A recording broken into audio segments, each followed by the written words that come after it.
You ask Tiger to solve. This deals with linear equations with one unknown. The final result is d equals 4.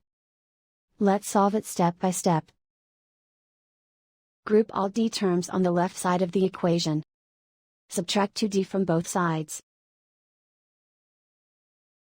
Group like terms. Simplify the arithmetic.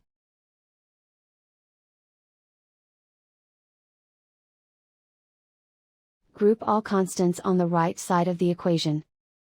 Add 8 to both sides. Simplify the arithmetic.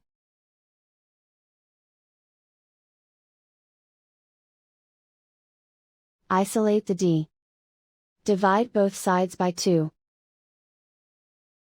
Simplify the fraction.